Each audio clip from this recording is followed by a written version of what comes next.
But he's able to makes it win anything. Sam, defend your team because they haven't won. Strap yourselves in. It's another 1 hour episode. Oh yeah. Spike defused.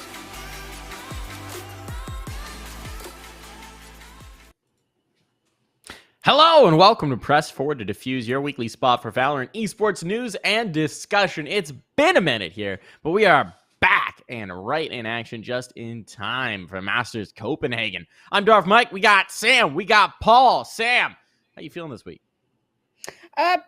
Now, pretty good. Yeah. Had a bit of a rough weekend, to say the least. But, yeah, back on the mend, back on track, and looking forward to chat Valorant and chat shit. And we can rebuild her. We can make her stronger. All right, Paul. You ready? You got some feathers. What's going on here? Feather sweater? What's going on? What am I seeing? What am I looking at? Are these? He's gone into Uber's closet. I think these are leaves. Are they leaves? I love how you don't know what's on that your looks like shirt. a leaf to me. Do those not look like feathers to you, Sam? They do look like feathers. They Those do. are I can see definitely what feathers. you're like looking on the feed. It does look like feathers, but like these look like leaves to me. On Are the they shirt. leaves? Whatever. Are they feathers? Get in the chat. Let us know what you Question think. It's the science greatest will never be scandal able to answer. gripping the Can we run a Valorant poll? scene. Can we? Hashtag leaves or feathers. We need to know. We need to know. This is all what we're you talking think. about today. This Not is Valorant the at all. only thing we're talking about. Masters? What's a Masters? We're going to talk about feathers. We're going to talk about leaves. We're going to break down the news. Speaking of breaking down the news, let's jump into our first segment. It is Run It Back, presented by Temple University, where we talk about the news from the last week, or in this case, somewhat of an amalgamation of some of the news of the last couple weeks since we haven't been on. Here's our first one. This is Eccles and Ramoy out of heat. They were feeling the heat. And now they're not. I think most of our audience is probably going to be less familiar with Ramoy, but let's talk about Eccles here, because obviously he had a stint in North America. Didn't go so well with the 100 Thieves. He got unceremoniously cut like 3 weeks into that roster. Goes back to Europe, plays with Heat, and he's off not too long later. So my question I was is... gonna say he's only been on Heat for like a month, right? Yeah, Hasn't been so long. how this started, he was actually a sub for Heat for quite some time. They struggled to find a fifth. They had to sort out their roster in time for the regional leagues.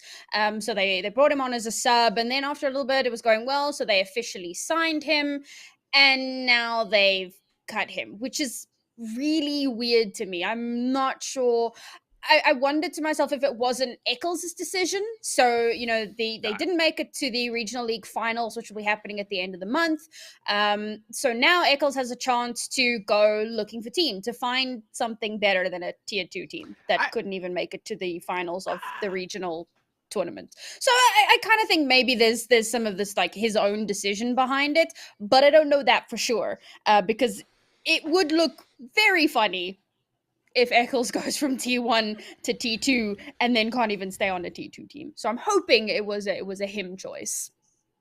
I mean, Eccles is still like he's had a rough 6 months, but like we still expect Eccles to be a pretty good player, right? And especially now that like VC, well, I mean, at least somewhat good, right? At least better than tier 2 team that doesn't make playoffs in a tier 2 league, right? Sure. And we do have a long time now, and we're like everybody's locked out of VCT, right? Other than like last chance. Everybody's going to be making roster moves in the next 2-3 months, right? So there's a good chance for him to find a home. Yeah, Okay. and on an LCQ team would be like the ideal. I'll be the rude one. I think he got cut. I think that Eccles, even when he was in Liquid, was known as a low impact in-game leader who didn't have a big individual impact, but people assumed that he was calling big shots behind the scenes and that was why Liquid was good. Turns out it's not. They got better after they cut him. He went to 100 Thieves. He did a stint in America. They very quickly realized this isn't working and completely blew up the whole roster, which, yeah, maybe he didn't have enough time to install his system or whatever, or this, that, or the other thing. But like, it didn't work. That is the end result. And then the result was immediately rewarded with better results in their new roster right off the bat, like a week in. Now, it is hard to compare those two teams. I have no desire to really do so, so we're just going to leave that. Comes back, plays with Heat, gets benched by Heat. All I am saying is he is never going to be an impact player as an individual, right? That is not what you're looking for if you sign Eccles. And his teams are not having success as a team, and they're getting better when he's removed. So maybe he just hasn't had the right system or any time on a roster because he hasn't. That's a reality here. But I think it is overly generous to suggest that he might be like, you know what? I don't want a salary. I'm going to go try it out. My image is in tatters. It's frankly the shittiest it's been since Fish 123. Now's the time to test free agency, right? Like if that was the attitude, I'm sure he'd like to stick on a team and actually show what he can do as an in-game leader for a little while.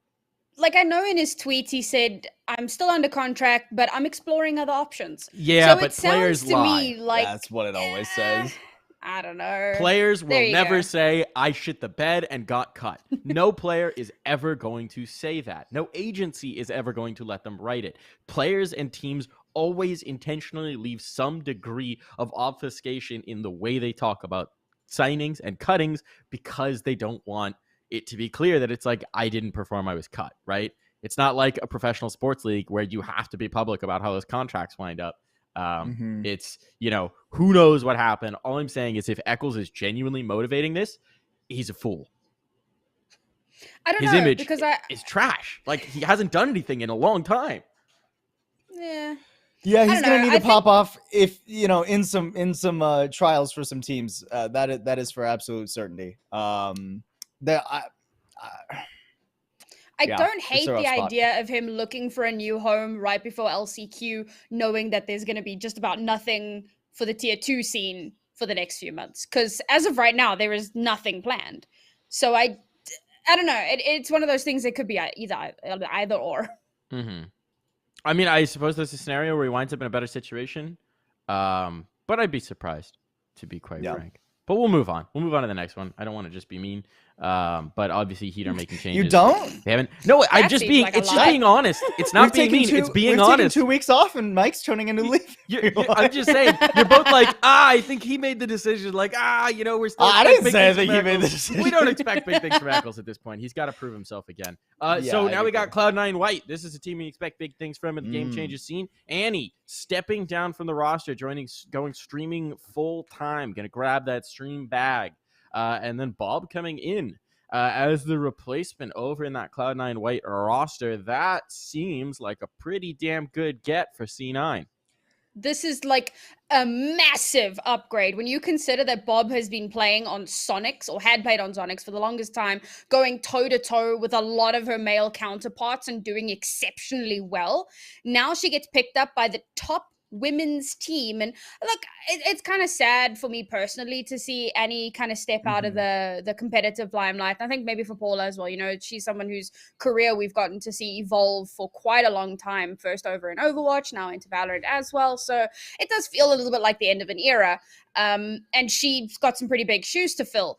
But if anyone is gonna do it, it's gonna be Bob. I mean, she is so freaking good, and this can only be a level up. I will say that it's really difficult to determine right now how big of an upgrade it is, because C9 were already shitting on the entire women's scene. They're still doing that. True. So like, Yeah. by what metric do you measure this upgrade? The big question is going to be when we start to see those kind of Mickey Mouse tournaments, and if C9 White opt to compete in those again. I'll be curious to see how much of a difference this will have made. But in paper, this is massive.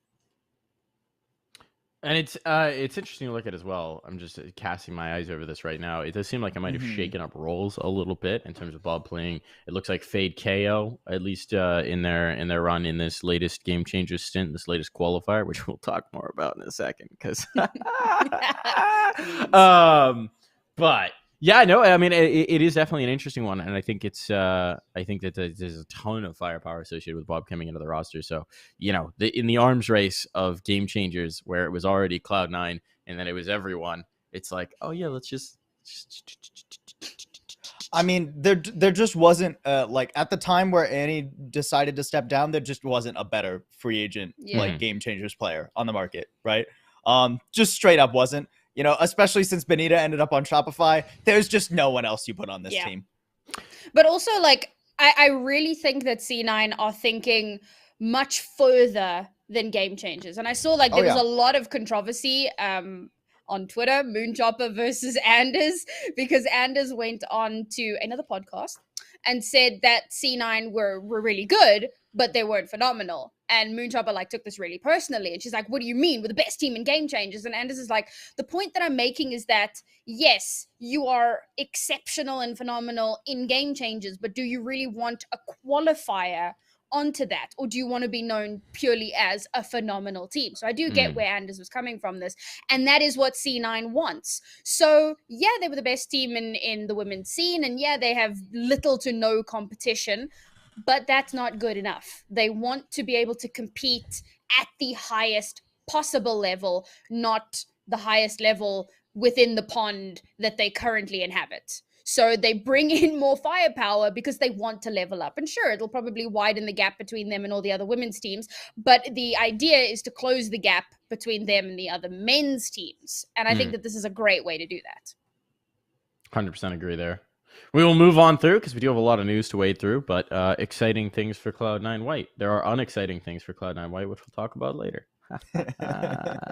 That's what we call foreshadowing, folks. Hey. All right. Untap picked up by Ascend. I will be completely honest. I'm not very familiar with this roster. So Sam, take the floor. Of course you're not. I'm so excited by this. This is amazing. So Untapped is like the God help me, Paul, the women's team with Zoe on it that for months everyone was like, why are they not signed? Polaris. They're the Polaris of EMEA. Yes, it took me a minute too. I was like, oh no. Anyway, so they're constantly at the heels of all of these top teams, event after event. They're right up there in like the top 6 consistently. And for the longest time, no org had picked them up. And it's Ascend that steps in and finally signs them. And this is so incredibly exciting for these ladies. I'm so happy that they're finally given this opportunity. I'm looking forward to seeing how they're going to do. If anyone who's interested in the women's scene, there is a third-party tournament going on right now called Medusa. So you can go check that out. Ascend is playing in it. Guild is playing in it. 10 Star playing in it. There's some really good teams. So if you want to check out this Ascend roster, if you don't know anything about them, that's the place to do it. But for me personally, obviously after the show. Watch this first. But for me, I'm so happy that they finally are given the opportunity that they deserve. Yeah, tight. Well, more investment. Yep. Paul, any thoughts on Ascend, Untapped?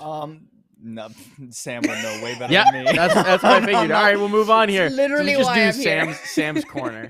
Yes. All right, next one here. This is Sam hijacking the outline. 10 Star making a move. Yes. Dropping Ninu, bringing in a couple of players. How do we feel about this move?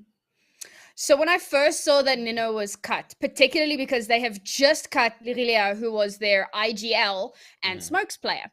Now they drop Nino as well, who was playing like a more supportive role. She played like a super battle sage. And I saw these 2 drops. And while 10 Star have been kind of on the ropes for a while now, I was like, how do you level up from this? And they bring on Sia and Sophie. And I mean, this is massive. So Sophie was previously on Guild, if I'm not mistaken. Yes.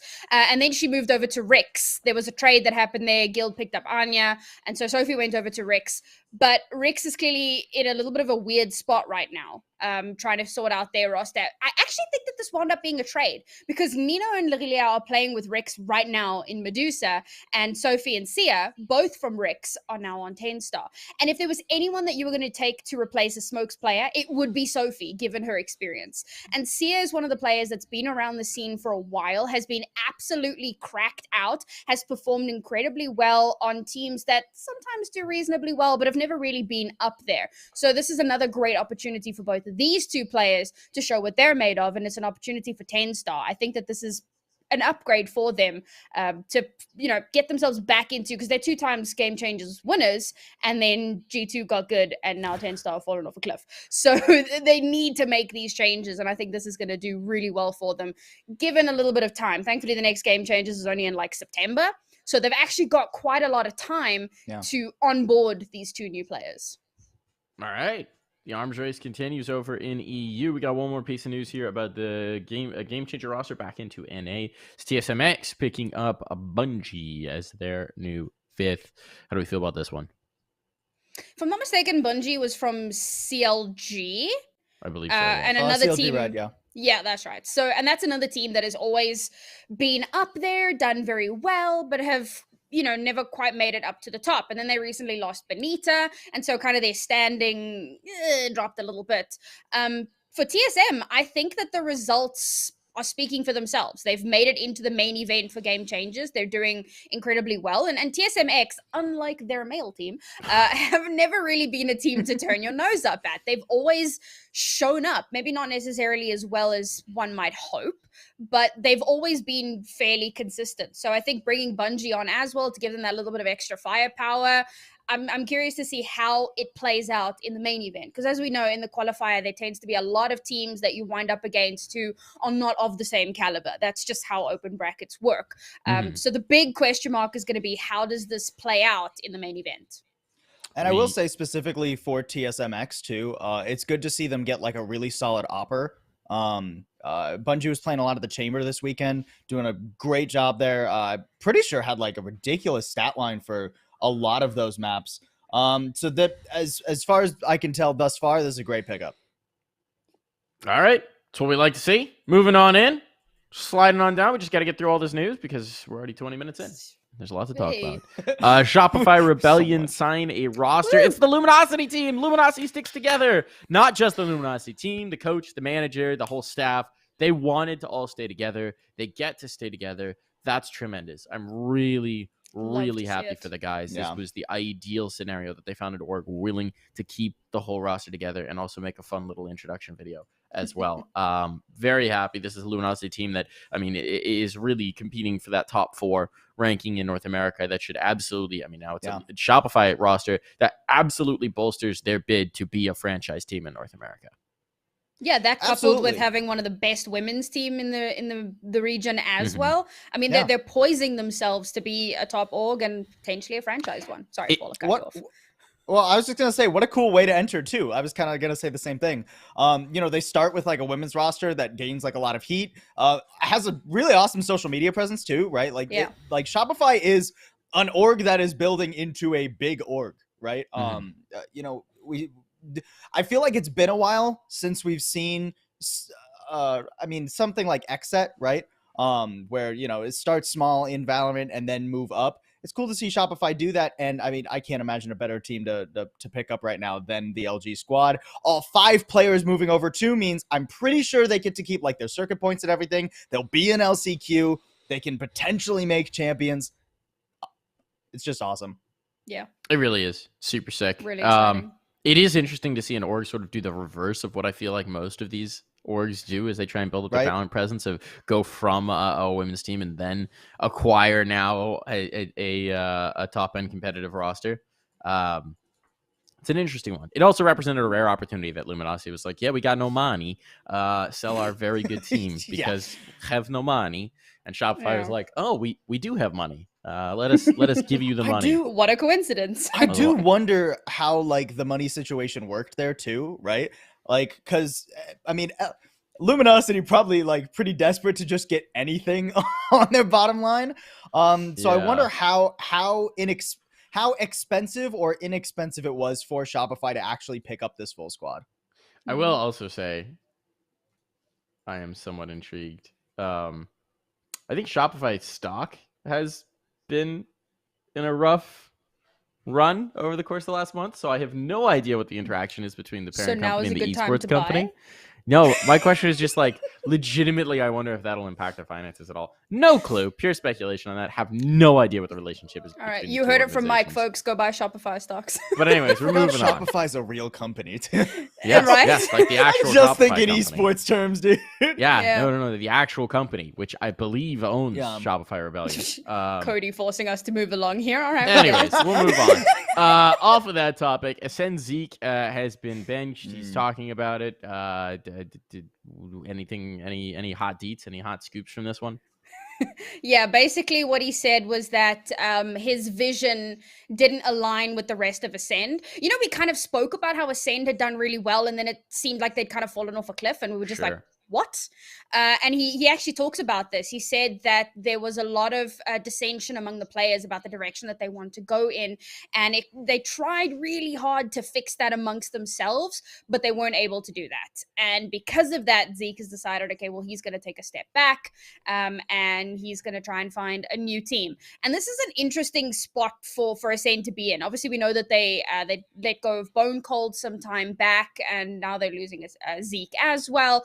We know that they've got an LCQ spot, so I feel like there's a lot of pressure on this Ascend squad now. And of course, the big question mark for me is Zeke is an exceptional player. Like, he's really, really good, but who is going to pick him up? Of the LCQ teams that there are, I know, so we're going to get to this. I know that BBL is going to be having a spot opening up as well, so maybe there, I'm not too sure. But this is a player who 100% deserves a shot at the LCQ. And I'm a little worried that he's not going to get it.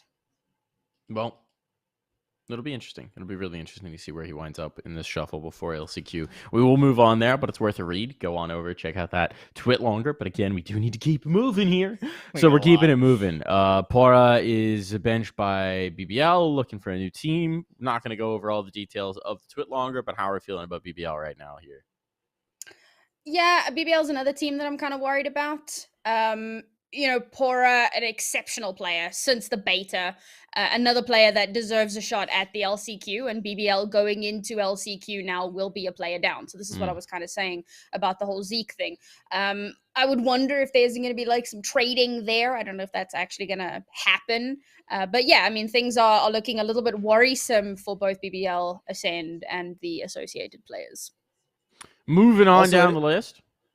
Oh, I was just gonna say it's worth noting that BBL is like a full like Turkish roster, so I don't know if they'd be like willing to dip outside that to pick up Zeke, who I don't believe is Turkish. That was all I had to add. Easy, clearly, easy. Get on it. Moving on down, Sentinels are gonna be playing without Sick for the last chance qualifier. Sick's not coming back for LCQ. They've teased something about their stand-in. Someone said to expect the unexpected, which is the biggest NFL or esports trope ever. Yeah. Shout outs to Freakazoid. Anyway, I think he was the first actually with that meme, with that bit. But anyway, yeah, this sucks. Paul, I'll let Sentinels. you take this one. Yeah, I mean, it just feels like Sentinels were this whole year has just been a massive mess for Sentinels. That's what I'm trying to say. Some of it self-inflicted when they didn't perform when they had their actual full team. And then the last like 3 months, it just feels like Sentinels can't catch a break. And they don't have an opportunity to even attempt to get back to their once former glory, right? Not that I'm confident that they could, even if they had Sick. But without Sick, I mean, what? You've got a month and a half-ish to prep for LCQ with a new player Yeah. and try to get from literally barely making it in, right? There's a world where Sentinels didn't even make LCQ if Ghost had won one more match, which I think a lot of people expected them to in stage 2.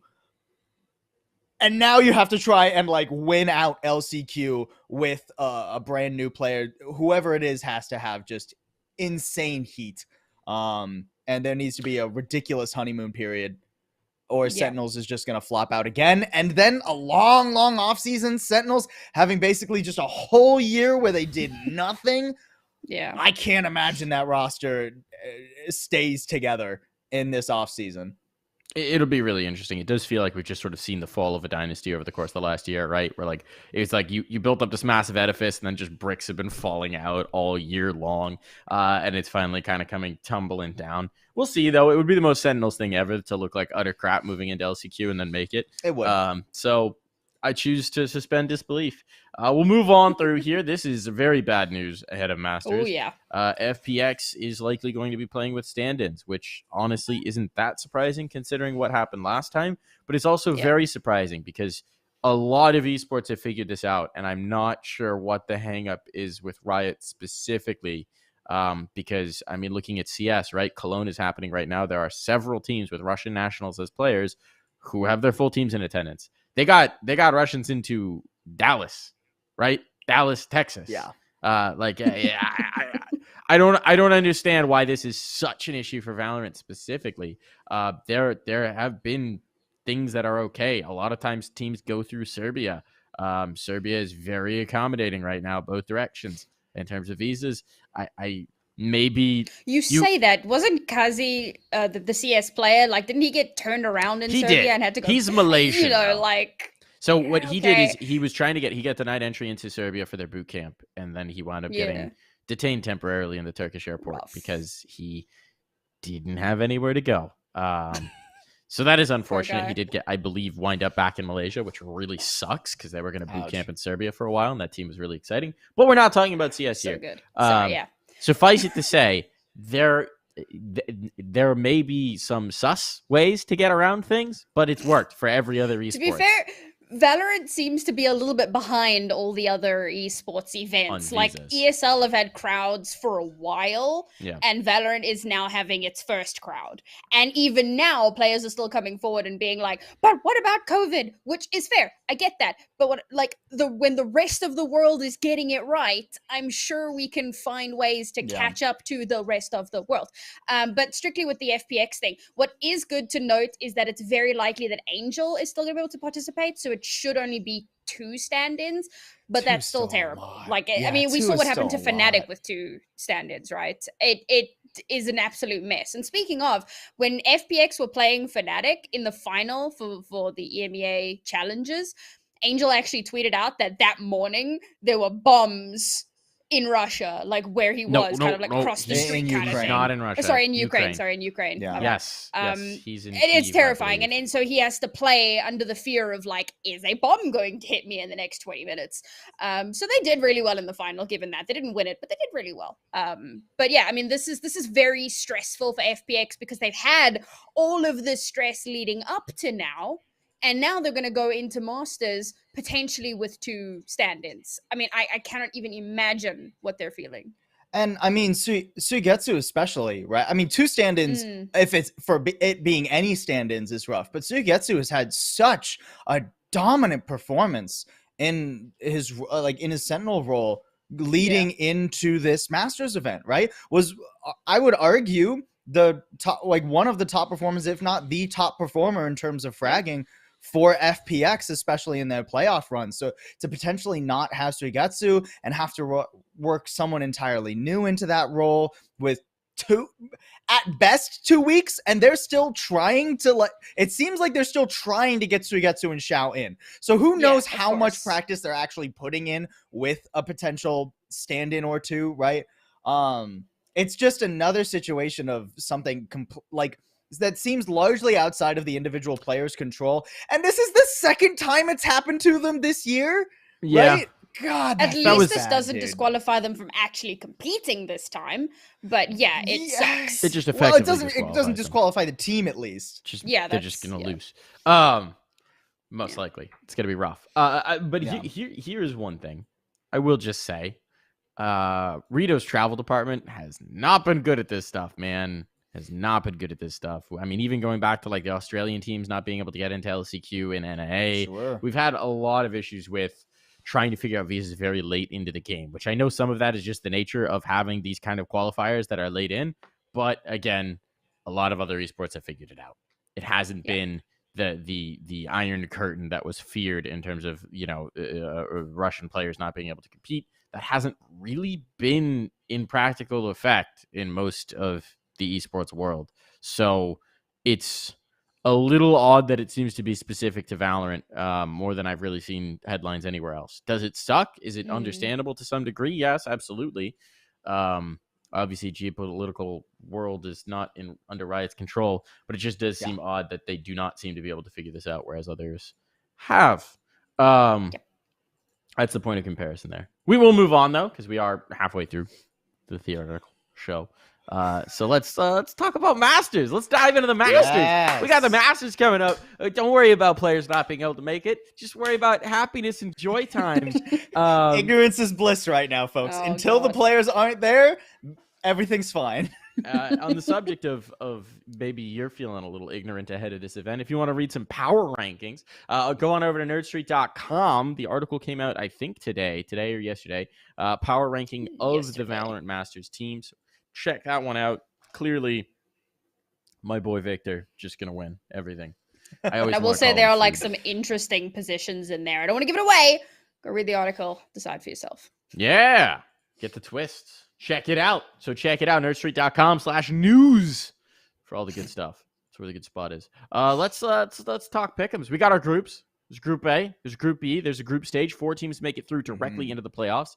Let's talk about that fact first. Let's start out talking about that, because I still think that's really confusing and silly for an international qualification event to just immediately put teams through into playoffs.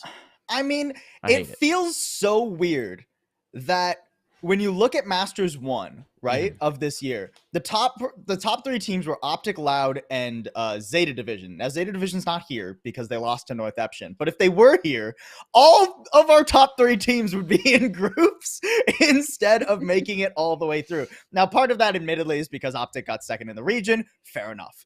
But Loud still got first in their region, and they're in groups, whereas Leviathan is has made it like all the way through to playoffs instead. Northeption has to go up against DRX in the first round, right? Despite beating like Zeta Division. It definitely feels a bit static at this point and very strangely lopsided. So the thing for me is, I think that the reasoning for and the reasoning against both fall under the same sentence. We want to see the best talent from each region, but it depends on which word you're putting the stress on. So if you're putting the stress on, we want to see the best talent from each region, then you put everybody in one melting pot, let them duke it out, and whoever comes out on top, they are the best. But if you're putting the stress on from each region, then you're kind of giving an opportunity to the smaller regions to show something off. Because if you put them all together, let's face it, some regions invariably are stronger than others, apart from a few outliers. Loud. But generally speaking, your smaller regions will get knocked out really early on. And so you don't get to see them compete. And it's like, well, they've traveled all this way. Region representation, we got knocked out in day 1. So it depends again on which side of the argument you're leaning. So I do see the argument for it. But for me personally, I want to focus on not the region, but I want to focus on what is the best. And I think that I would prefer to see all the teams matched together, and whoever comes out on top, well, they're the best. And even to that point, right? I mean, we had MCE on the show back before Masters 1, and he was talking about how he doesn't actually think it's much of a benefit to go through to the playoff stage immediately. You don't get to play as much. I don't know if this is still the case, but at least for Masters 1, MCE, I think, said that the teams who end up in playoffs actually showed up to Reykjavik, to EU later, so they didn't get as much practice time. I don't know if that's still the case for Copenhagen, but it was the case for Reykjavik, which is massive, right? You don't get to scrim against EU. You don't get to be like in like that LAN environment and see all the other players. So I still think this is a really odd system. Just make another group. Make another group, right? And then do like, I don't, you know, I guess pulling 8 teams from 3 groups gets a little bit wonky, but no more wonky than this is.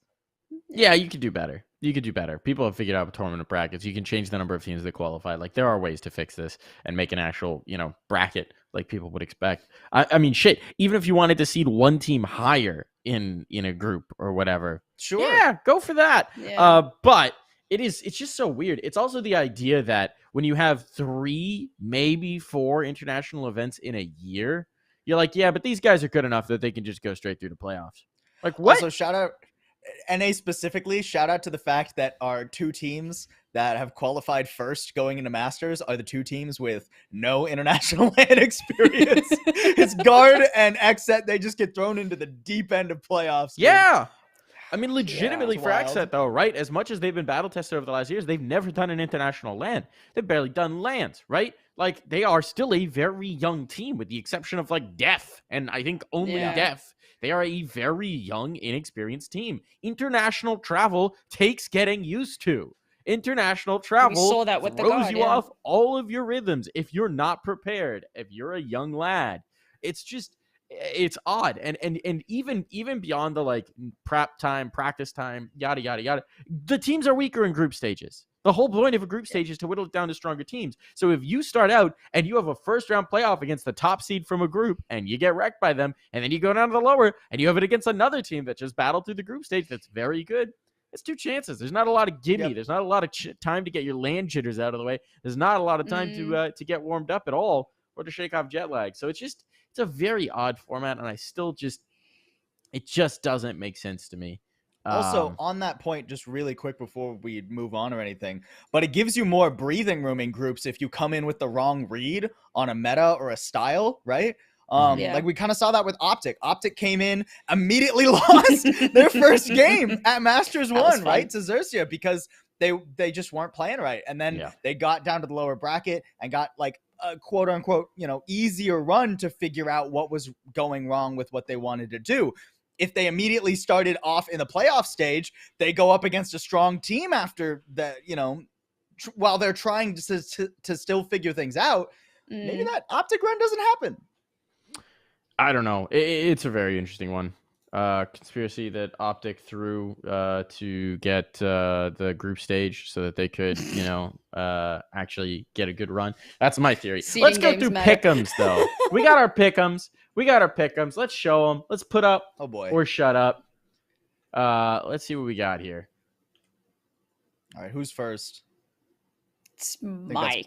Mike, right? Yeah, that's Mike. All right, so NA Homer, Optic are making it through Group 1. Loud, I think I've heard wonderful things about. I'm very excited to see Loud competing again.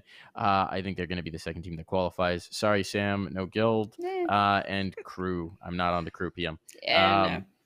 Yeah, this is how I feel. Group B, you know, I was, well, now I don't think FPX is going to make it, so that's going to change things quite a bit. So I guess I need to change this. I should have paid more attention to the news. DRX, he says on the news show, going to make it through. I'm just a host, you know, just a humble host. I don't know who the hell is going to make it out of Xerxia or Northeption at this point, because I no longer think FPX is going to make it. Yeah, if FPX, I mean, my pick'ems were also done with the assumption that FPX had like all 5, right? It's looking less and less like they're going to have all 5. I'm still hoping that they get all 5 somehow through some miracle. But yeah, yours is like very textbook. Yeah. Boring. There's not too much. Like maybe usually I throw curveballs, but I mean, groups are just such a contained thing, right? It's like you play 2 games, you're through. You're gonna play like 3 games maximum. You know, there's not a lot of room to get weird with it. I don't think. I'd maybe pick your brain further on the DRX versus FPX thing if FPX was actually gonna have their full roster, but they're not. This is, I mean, you know. They're not going to beat DRX without their full roster, probably. Yeah. Yeah. All right, very tame first Yeah, pick. honestly, like, Very exciting. See if we got some weirder. Let's move on. Sam, hit me with yours. What you got? yeah. So in the Oh. start, I have Oh, yeah. Loud with the revenge run. I really hope that they're gonna do well here, but I also am putting a little bit more emphasis, I suppose, on Optic's recent performance in challenges. They weren't looking quite as strong as they were in the last Masters, so I do see a world where Loud do come out ahead of them. And in a similar vein, a similar reasoning, I'm also not on the Croupium. Like, I tried. I really tried last year, but they've just consistently let me down. They consistently get to international, but they consistently let us down. So, but in the same it's that kind of decider that's got me. What's going on there? in the same logic that I had with the Optic versus Loud, again, I don't think that Optic are looking at the same level that they have previously. And come on, I've always been Guild's biggest fangirl on this show and in most places. Like, this is not new. I mean, it's literally in the intro video where Mike is like, defend your team, Sam, because they're not doing well. That is about Guild. It goes back to the dawn of the show. So yeah, I'm on the Guild hopium. Soon. Even Sam, though not there's afraid no of- one left anymore from that team. Sam, not afraid to do the bias caster right here, right Oh, now. come on. You're off your rocker with the Guild versus Optic. Sam's one. off the Optic meds. had two players who were sick. They were experimenting in the final. They still made it to the grand final without pretty much any difficulty. You are off Paul, your you have mind. literally You are out just of your defined mind. hopium. You've literally just defined it. Well This done. is like hopium. This is like refined hopium levels that we have not I only seen smoke in the good ages. shit. Come on. Oh my Anyways, god.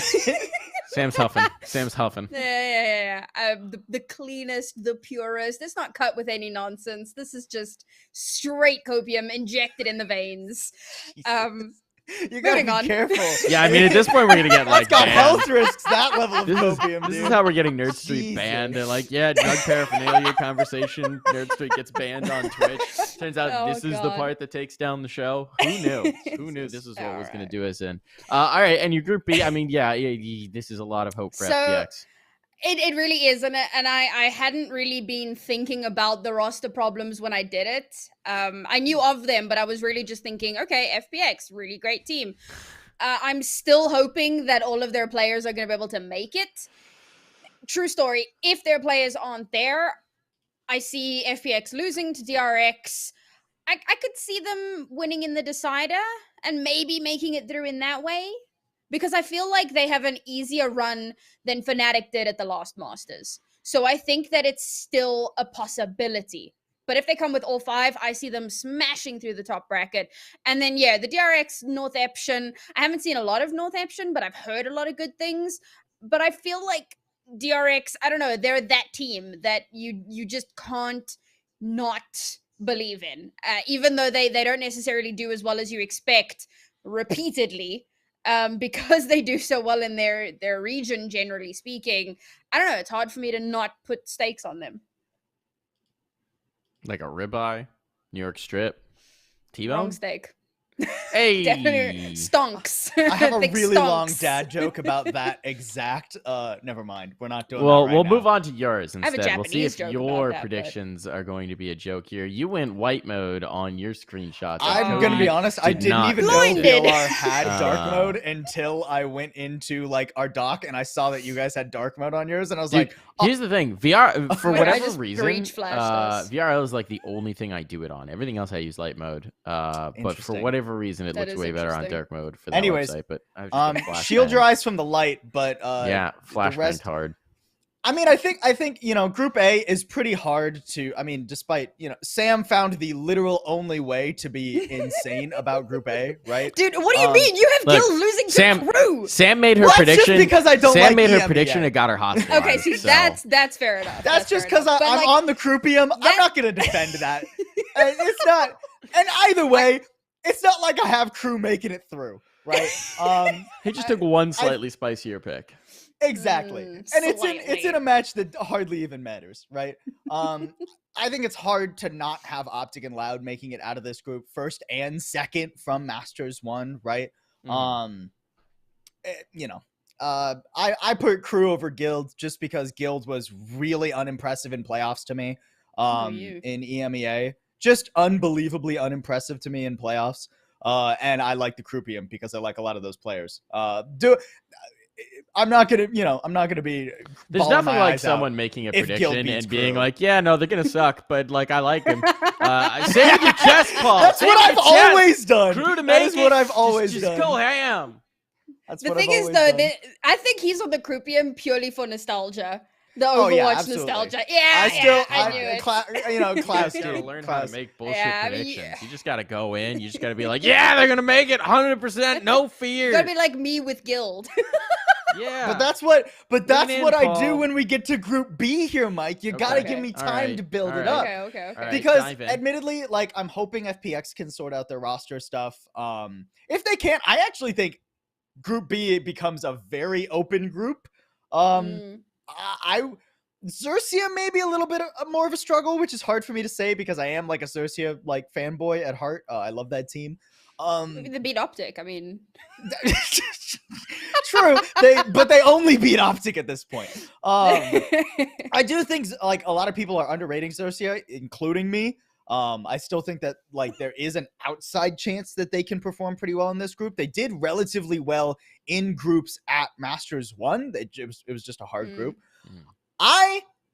You said something while you were talking about Group B, Sam, that I have to double back to when you had DRX making it. And you were just like, yeah, DRX just feel like that consistent team. And everybody's going to go. I can't anymore. I can't. I've done it every international event that DRX Vision Strikers has made it to, right? I've been like, DRX, I believe. Every time they let me down. Every single time. That's the same with Crew. You haven't given up on them yet. But Crew had one run that actually worked. DRX have not. And I'm going to be honest. Fair enough. Speaking from like an analytical standpoint, DRX do not look any better. Like over this year, it does not look like they have gotten better. When you watch them in Korea, when you watch them back at Masters, it does not feel like this team is keeping up with the rest of the world internationally, right? Yeah, they keep making the international events. Kudos to them. They deserve it. But where is the undefeated, like 100 round, like game win Vision Strikers that we saw? Where is that like fire? We haven't seen anything innovative from Dragon X in, I would say, over a year now at this point, right? I just need to see more before I am back on the Korea copium. Does DRX all I took away Dragon from X? that, all I took away from that is that I did not know that stood for Dragon X. I'm pretty sure, or at least at one point it did. I feel like that just came to you in a dream. No. So here's my question. That's for the you. organization. Here's what I'm gonna make you defend. Yeah. Why the coin flip? Why does DRX win the first time? Why does Northeption win the second time? In the rematch? I think the first time DRX will win because they will because Northeption I don't believe has any international LAN experience, so it'll take them a second to adapt. But I think that Dragon X will not make a single adjustment between game 1 and 2, and Northeption will actually like learn how to play the game, right? Japan, as wild of a region as it is, we've seen how good Japan players can be at, admittedly, not always, but can be at adapting and actually getting through. And the fact that Northeption were able to do this to Zeta Division, they lost in the upper final versus Zeta Division in their region, but then smoked them in the grand final. I'm maybe putting a little bit over faith in Northeption. They also just look like a really fun team to watch. So it's hard for me not to root for them. I like teams that are fun to watch. But I legitimately do think that there is a good chance Northeption make it through this group, especially now that FPX are probably not playing with all 5 players. So apparently DRX were previously known as Dragon X. Okay, so that's why I'm getting it. Dragon X sounds like a sick Yu-Gi-Oh card. Sounds like an energy drink. Also that. Moving on here. I have a few questions. First, let's talk about the playoff teams as well, because obviously there are 4 teams that are in this event that aren't shown in our pick'ems, because how can we? We don't know yet. It's Xset, Fnatic, Paper X, and Leviathan. So here's my question. We've already talked about how this format is silly and stupid. Do you think these teams are legitimately top seeds in comparison to the rest of the pool this run. Do you think these teams deserve a playoff spot based on what we've seen from them so far? Fnatic, do. yes. Yeah, I the was rest, gonna say. no. I think everyone else agrees about that. Yeah, I mean, Xset and Paper Rex, I go back and forth on. Xset have absolutely earned this spot. They absolutely earned the spot of first seed coming in. You know, there's some debate because Optic were, you know, trying new stuff and they had some sick players, but I think Xset still had a really, really, really solid performance regardless. Paper Rex too, they had a great run, right? They were 4th at Masters 1. It's hard for me to doubt them. Do they necessarily deserve to just head and shoulders stand above the rest of the other 8 teams? This is the thing for me. So like Fnatic they won first strike first and foremost. So they have competed That's a long time ago. But the point that I'm making here is that they have competed in. I stand under correction, but I'm pretty sure it's every single international event. Yeah, they've qualified. Yeah. They may have missed one. Like I think they missed Masters 2 last year or 3. Yeah, I think they missed one. Yeah, so almost every single one of them. Paper Rex has competed in a good handful, and so they're consistently the top of their region. Xset, this is the first time they have ever qualified to an international event. The same for Leviathan. As good as they are at being able to top out their region, they haven't been a consistently good watched team. And when I say consistent, I mean Xset were consistent at their tier, not at this level. So Fnatic, 100%. Paper Rex, okay, as much as they've been in the conversation for so long because they've attended a few of these events, they've never really performed as well as expectation would expect. So I don't know if that's fair. They're from Ape. What expectation are you placing on them? I feel like in their region, like you really expect them to do well. Yeah, but I don't know. Anyway, point being, they haven't done well enough at APAC, but whatever. For sure, but either way, they haven't done well enough to warrant an immediate playoff spot. They are certainly more deserving than the likes of Xset and Leviathan purely because of that consistency. Not because there's like better right now. I can't really speak to that until we actually see them. But in terms of that consistency, they are more deserving. But even them, I don't believe, deserve that spot. It is only Fnatic who have been consistently good since like just about the dawn of Valorant. And I think this kind of goes back to why we don't like this format too much on this show, right? Is because Fnatic have been really good since like the dawn of Valorant. And like they have the pedigree to make it here, but also like pedigree doesn't like necessarily translate very well to who's playing good right now. You know what I mean? Right? Like we could look at like, you know, Liquid or Ascend pedigree. Ascend are, you know, champions from last year who haven't qualified for an international event this year. Right? You know, so it's one of those things where it just seems weird and bad to have people in this place in the first place. Fnatic, 100%. Admittedly, I had the, like, you know, I love NA. I will always root for NA. I hope Optic or Xset wins. Fnatic look like the best team in the world right now. And I think that's why the pedigree sort of like matches up with the fact that they're also performing right now. And it just makes it impossible to say like, yeah, no, Fnatic. My thing is like, at the end of the day, I don't think domestic results should qualify you into the playoffs of an international event. 100%. And that's the thing, right? Like your point about Xset, yes, they've been very consistent in North America. They've never done the international thing. So it's like, how can those results mean that they're in playoffs of their first ever international event? It was the same thing with the Guard. Where did these guys even come from? Like, as much as I'm a huge Guard fanboy, like good domestic results do not qualify you into the playoffs of an international event. They shouldn't. It's just absurd. It's silly. It creates really weird narratives. So like, I mean, like a team like Paper X might just shit the bed, right? Even with their experience, even with them having been in international events, they might just get absolutely rocked through their first 2 matches and look silly.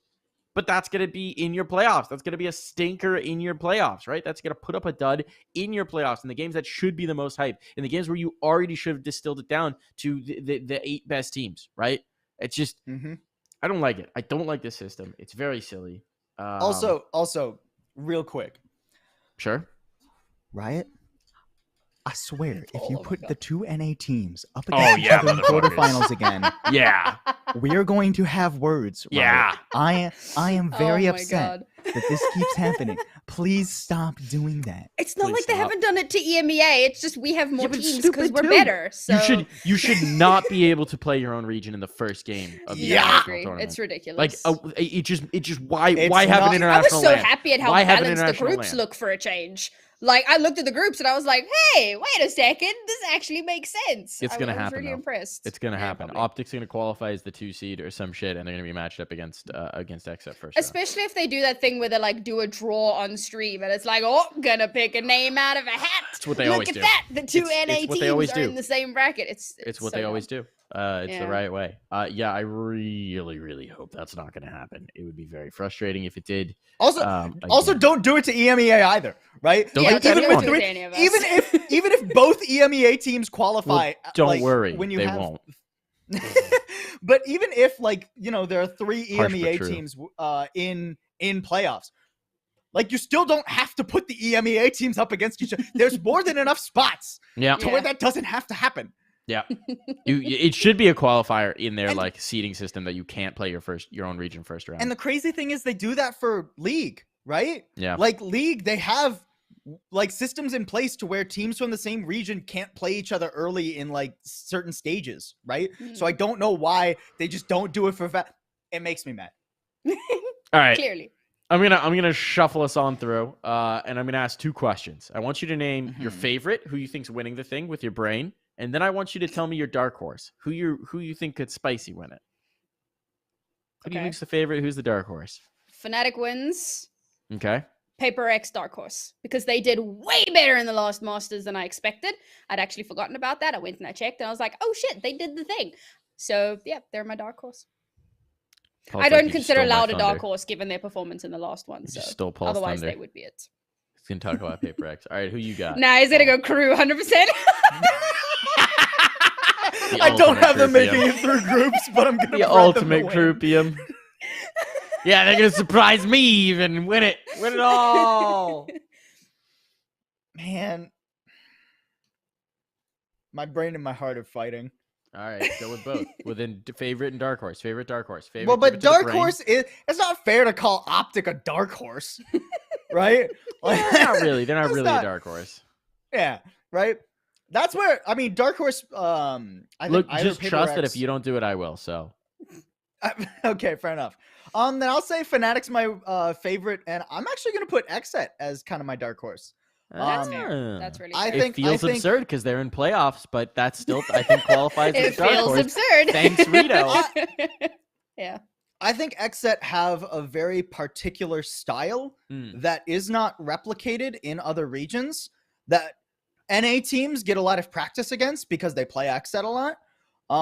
But there's no other team that I see do this sort of like pivot around 2 different players that Xset does, where they either have like Cryo or Zekin just on an unstoppable tear all the time. I think if Xset can translate that to international, right?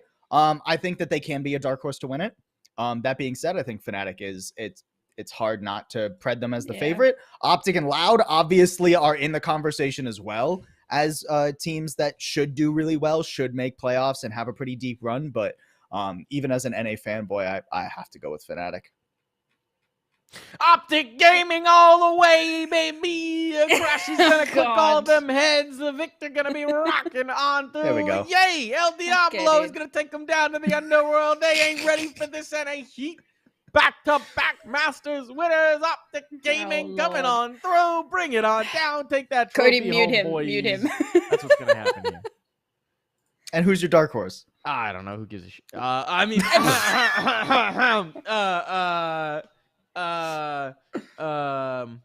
honestly, I genuinely don't know. It's guild, isn't it? It's just such a weird system to like read through. Again, I just wish everybody was started on the same footing. Because it's like, again, Yeah. it's like, is X at a dark horce? The top 8 minimum, right? Like guaranteed. I just don't think through- many people without playing have a them game. winning though. No, I agree. Yeah, it's that's it's the it's an thing. unexpected winner. It's just such a weird format. Yeah. And like obviously Loud aren't really a dark horse either, but I think Loud it might be Loud's time. So I'll throw Loud in there as a dark horse, even though they're not really, just because like Yeah. I want to predict 2 teams. So basically I'm just predicting 2 teams. This is my caveat. But yeah, Optic Mike Gaming predicting taking the the dub, repeat of the last baby. Masters. Zero hesitation. I don't need no dark horse because it's 100% Optic. All right. Hope you. Any last thoughts on the Masters before the Masters kicks off? Yeah, I'm really excited, but I Yeah. also hate. Okay, dude, I tweeted about this. Can we Uh-oh. please normalize announcing your shit more than a month before the event? Yeah. Like, I need a visa, and I ain't getting that in 3 weeks. To be So, fair, for the love relatable. of God. Again, this is a thing that every other esport has figured out at this point, is that they're just going to have crowds at big events, right? Like, but Riot is like, we're going to keep it a secret till right beforehand and be like, by the way, everyone else has been doing it for about a year now. We have crowds back. Hey, yeah. Started from the bottom, now we're here. Half a year at least, you know. But anyway. Yeah, like 6 months. Yeah, no, there's a crowd. Crowds are sick, dude. I mean, that's another Really element exciting. of it. Even I'm for the teams so that have been LAN excited. tested before, LAN wish with I a could be crowd is there, a man. different beast.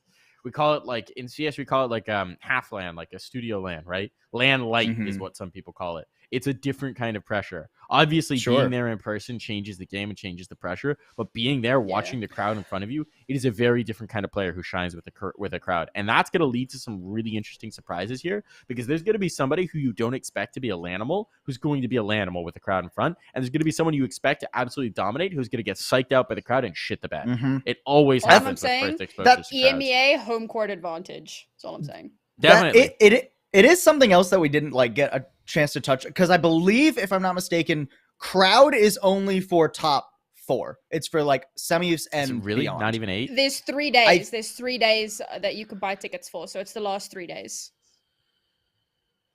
Okay, so it's upper final, lower round 3, lower final, and grand final is crowds then. If it's those 3 days, that makes sense. So you get potentially 2 matches on LAN if you're XSET or Fnatic or Paper X, and then you're in front of a crowd. Not Yeah. a lot of Pretty time to hype. acclimate. It's gonna be interesting. Yeah. It's gonna be interesting to see how a young gun like a Cryocells would do with a crowd in front of him, because you never know until it happens, right? Some people just actually don't change at all. Like I'm thinking about like Monacy and CS right now. Obviously, dude, 16, Monster. and he just acclimated like that to playing in front of Sure. a crowd. That's the exception. Most Mhm. people get pretty shook the first time they're in front of a crowd like that. Yeah. Because even like the positive energy you could feel from a crowd can be too much. You can go too high on the adrenaline high and start having Oh, like yeah. shaky aim and things like that. Like, it is a very fine line to tread. So I'm very curious to see how it's going to And go. like, Crowd I ourselves half from Ace of joked Rainbows, that'd be about pretty sick. the home court thing, Mhm. but I mean, this It's is true. the thing. No, it's Even in absolutely. traditional sports, like if you are the team on the stage with the crowd absolutely losing their minds when you do well, Mhm. then it's a huge boost. And on the flip side, if you're the team on the stage where literally everyone in the audience hates you and is preying on your downfall, it can get a little bit stressful. And with it being Copenhagen, sure, I'm sure that there will be people traveling, those that can, you think of like the US citizens who it's a little bit easier for you to be able to get into I Europe. doubt there's a um, lot, though. Yeah, I mean, very few, like, but it's still possible. But again, they're going to be massively drowned out by the home crowd. And I Yeah. think that could make, and that's not just obviously the NA scene. It's APAC, it's LATAM, it's everyone that is in EMEA. And that can definitely be stressful, assuming, of course, EMEA sure. makes it into those top 5 teams. We'll find out. Well, they're getting at least top 8. Probably. Probably. Guaranteed. Yeah, it's going to be really interesting to see how home crowd affects Valorant. Moving on through, here we're going to talk about what happened with Game Changers. Yeah. Let's talk about this competitive ruling, because it was very silly. Cloud9 White forfeit their upper bracket matchup. They showed up late. They weren't in their vetoes until 9 minutes past the hour. Match was supposed to start at the hour with a 15-minute forgiveness window. They didn't actually load into the server with their players until 2 minutes past that 15-minute forgiveness window. So they loaded in. They had players at 1:17. That is 17 minutes after the match is supposed to theoretically start and 2 minutes past your forgiveness window. They apparently had tech issues, which was not communicated to the admins until 119, which might sound like the kind of thing that you use as an excuse if suddenly you find out you're about to forfeit a map. It's not a great look for Cloud9 because Cloud9 players immediately after this forfeit got up in their Twitter fingers. And everyone was saying, hey, we want to go. Immortals want to play us because, of course, Immortals can't. Like, yeah, Immortals are being so gracious. That's why players don't make decisions. That's why admins make decisions. Because what are Immortals going to say? No, we'll take the forfeit dub. Screw you. Let's go get some online hate. Yeah, I mean, they would make their name absolute dirt in the scene. Like, you can't do that. Immediately. In a tiny scene like Game Changers, too, where realistically, if you're a top team, you're all playing each other, you're all practicing, you're all, regularly competing against each other, and you're all potentially going to each other's teams for next jobs, right? You're not going to do that. It's a silly situation. My immediate reaction when I first saw the news was, holy shit, they disqualified Cloud9 White. That's absurd. But then seeing the actual timeline of events, it's like, yeah, you're not above it. You do actually have to show up to your matches on time. That's why you connect 15 minutes early to a game to make sure you're actually ready. Yeah. This is the thing, though. So everyone, before the ruling had come out and whatever, and you're seeing, so particularly if you're like a C9 White fan, or if you're just like a women's scene fan, you follow all the C9 players or whatever, you're seeing their side of the story. And all of the tweets coming through are, we were 2 minutes late, Riot. And, you let FaZe be an hour late when their internet died at an internet cafe. Like, what the hell? Where's the consistency? Read the article. Because you weren't 2 minutes late. You were 2 minutes beyond your grace period, which made you 17 minutes late. Also, FaZe's internet dropped and they went, yo, admins, we've lost internet. So, can you help us out? And admin's like, cool, you communicated with us. It's a big problem. We'll do our best to accommodate you. C9 White, vetoes begin 15 minutes before the hour.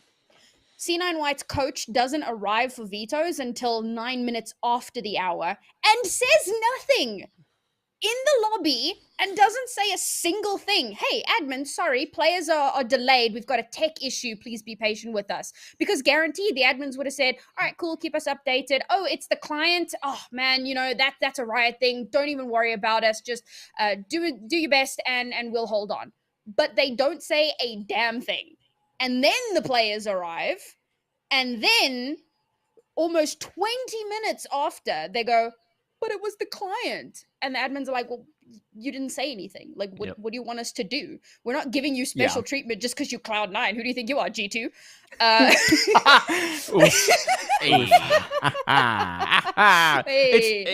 was making the joke before we went live when we were talking about this, that this is just a great sign that Game Changers is catching up to top-end international esports. I was going to say. Because wielding in Twitter pressure to try and pressure admins into giving you a positive decision is a classic esports move. Classic. Once you're a big enough player to wield that kind of clout. So really good sign for Game Changers. I will say that while there was like a knee-jerk reaction, definitely as this happened, from like a lot of the C9 White players, from like a lot of the community, at least like once the article dropped, this felt like a dead issue, right? None of the C9 players like doubled down or anything and said like, no, still screw you. Most of them were like coming out with like, yeah, it's fine, whatever. We were mad, but we'll just run the lower bracket. And, a lot of that is saving face. But, we've definitely seen teams, especially in Valorant, double down when they've done something stupid. I remember a certain 100 Thieves controversy from last year, where they released like a whole video of them arguing with the admins, and everyone was just like, dude, why would you release this? You're the idiots here. There's that thing on Reddit, like, am I the asshole? Yes. Yeah, right. You are the asshole. And at least they didn't double down. It was just like a knee-jerk reaction thing. Definitely a bit silly, but C9 still made it through. Immortal still made it through, right? Like, Ace of Rainbows in the chat is making the point as well that is a good point, which is that if you're a lower bracket team, that sucked. It sucked for Gen G Black and Misfits, right? Like you had to face C9 White instead of Immortals. Immortals, a team you at least theoretically could have beaten. That's rough. Yeah. No bueno. But as I was saying before we went live, if you don't want to face somebody in the lower bracket, don't lose in the uppers. Hey, just win. Forehand. Just beat everybody. Just Yeah, win. 100%. Let's talk about the qualified teams, though. We've got Dignitas, we got TSM, we got Immortals, we got Shopify, Dart Monkeys, Cloud9 White, Ariana Grande Perfume, and Sanrios. So obviously, Wait, what was that saying last one? Ariana last Grande two. Perfume, yes. Dart How did they Monkeys get is away even with familiar, that? right? They made the run in the last Game Changer, so they're not Bro, complete MILF is a unknowns team, or anything like- like that. Yeah, but MILF got changed to Fwogs on the broadcast.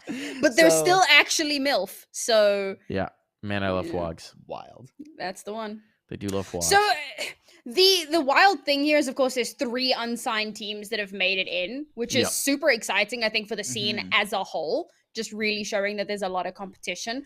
Okay, there is a world where Misfits makes it instead of Immortals, and I think that Misfits probably deserved it more, but that's an argument for another day, I suppose.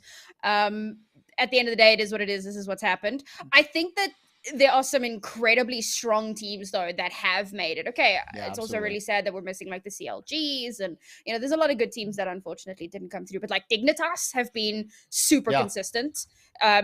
Another team that's always been like always the bridesmaid, never the bride. Really Mm. sad there, but they're always consistently performing. Dart Monkeys have had an Dart Monkeys. incredible year. Like, wow, came out of nowhere, smashed through in the Sakura Cups, and have done incredibly well in the Game Changers event. So that's super exciting to see. Obviously, Cloud9, we know what they're capable of. Shopify have been like kind of in the second position for a long time, so just nipping at the heels. So I'm really excited to see how this is going to play out, and I think for everyone, you should be keeping an eye on the unsigned teams, because we know what the signed teams are capable of. Now we get to see what is brimming under the surface. Who are the up and comers? And Immortals and C9 get to play each other. Way Today? rematch. They get their match. They get Today? the match that they wanted to play Tonight? Yeah, that actually In 5 yeah, it's hours. Tonight. Wow. Yeah. 2 hours, Hey, shout Shopify out Rebellion, Tanner in the Ariana chat. Grande Perfume, and then we've got Immortals, Tanner. Cloud9 White. We got Tanner, Metro, in the Hell chat. yeah. Shout outs. That's it's gonna be a hype ass game on the Immortals Cloud9 White game. Yeah. So I mean, this is just a really cool bracket with a lot of really awesome stories, right? Like, I feel like Yeah. every single team on here. I'm not super familiar with Sanrios, I'll be honest, but at least every What? other team on here. you're like, not the they're- breakfast cereal. Has like really awesome storylines, and no matter what happens in their run, it's gonna be really cool. Yeah. Should be pretty hype. So that starts tonight. Give it a watch. Obviously, should be a lot of fun. And then we got one other thing to wrap up before we finish our 15 minutes over podcast. Classic press. We were for- gone for 2 weeks. We had to We're up catch to up. It shenanigans. was so much, man. Shenanigans. There's an Nerd Street online event going on that'll also be continuing tonight. It is an online qualifier as part of our check-in on the Nerd Street Summer Champs 2022. This is actually a direct qualifier now to the NSG Summer Champs. I totally understand how this qualification system works. It's definitely not confusing. Basically, this is a sort of a last effort to then make your way on through. It's a big old It's like bracket. an LCQ. Come on. But we got the guard. Yeah, but then there isn't there also an LCQ? Okay, yeah, then it's confusing. Isn't there? There's a Or is few there more. not? This isn't really like an LCQ. This is like a CQ. a chance qualifier. Yeah, there is a last chance Like, qualifier, 18th to 19th of August. There are This is- still a and few there's- more opens. There's Yeah, still a there's few more other events things. between now and then. I think Okay. the idea with this is that there have been teams that have been like doing the VCT cycle that Mm. now probably want to get in on NSG, and Yeah. it's somewhat late in Summer Champs, and there's not enough points in the remaining opens to necessarily get a lot of Yeah. good teams through. So then we get things like this, and we can get teams like the Guard potentially who have showed up for this, a Oh. crew, right? We, and sorry, they can make we've it just through. got an NSG mod confirming it was to replace the Denver regional LAN. So now they have one more qualifier. This makes There so you much go, more there you go. sense.